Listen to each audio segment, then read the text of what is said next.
Hi, I'm RJ Baxter with Fairway Independent Mortgage with your tip of the week. I hope you guys are having an awesome week.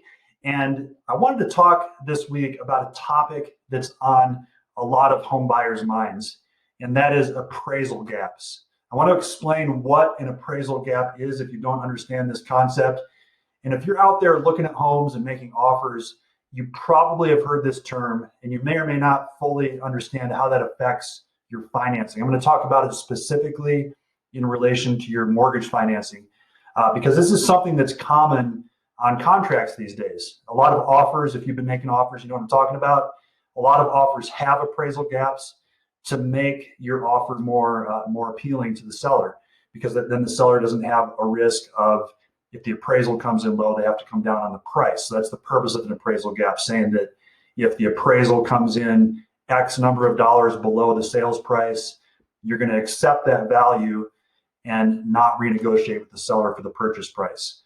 So let me explain first what an appraisal gap is. So what this is basically is that you're agreeing to accept a lower appraised value than the sales price. So let's just take an example. You're buying a house for $700,000. You might have a $50,000 appraisal gap, let's just say, to use round numbers. So that means you're willing to accept an appraised value all the way down to $650,000 and cover the difference. So if the appraisal comes in below $650,000, you would still have the right to negotiate the price based on that. But the gap means that you're going to cover at least that $50,000 difference. So that's the first part about it. That's the essence of what it is. So how does this affect your loan? That might be on your mind with with how your financing would work with this. So let's take another example. Let's take a $500,000 home, and let's say that you have a $50,000 appraisal gap. So you'll accept a value all the way down to $450,000. So let's say on that $500,000 loan, you're putting 20% down. So that's a $100,000 down payment.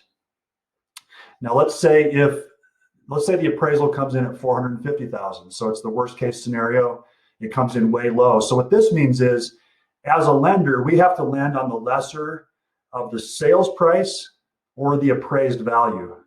The lesser of the sales price or appraised value. So if the appraised value comes in at $450,000, that's what we have to use to calculate what's called your loan to value ratio. So in other words, your down payment. So what you'd have to do then is, since the value is $450,000, you'd have to put down 20% of $450,000, which is $90,000. So your down payment would then be $90,000, but the sales price is still $500,000. So this means you have to not only put down the $90,000, but you also have to come up with the $50,000 difference, the appraisal gap. So in this scenario, you would have to actually put down $140,000, but you would still have a loan that we would base on 20% down. So an 80% loan to value loan. So that's the first example. So that in that circumstance, that would affect your financing. So you'd either have to put more down in the form of the appraisal gap plus the down payment, or you would have to accept a higher loan to value ratio loan. So you could still do a $400,000 loan on a $450,000 value, but now you're talking about a higher loan to value loan. You would have mortgage insurance, so it would change your financing in that way. Now let's take another example. Let's say that you're fortunate enough to have a larger down payment, 50% down on that $500,000 home. So you're putting $250,000 down. Now let's say the appraisal comes in at $450,000, same example. So in that circumstance, because your loan to value ratio is so low and you're putting so much down, you could instead still put the $250,000 down, or $250,000 cash investment. It'd be in the form of $200,000 down on the $450,000 loan. So your loan to value ratio would be, let me just get my calculator out. So it would change from 50% loan to value ratio to 55% loan to value ratio, because we have to use the lesser of appraised value or sales price, remember. But that doesn't affect your financing at all.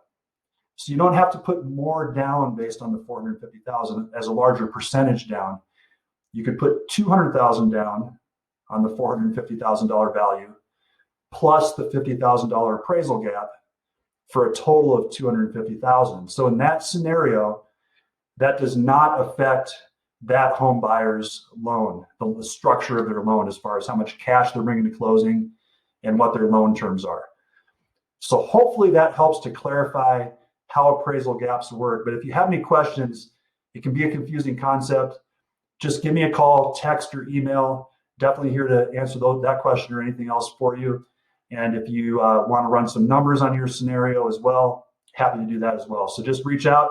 That's why we're here. And you guys have a great rest of your day. Thanks for watching.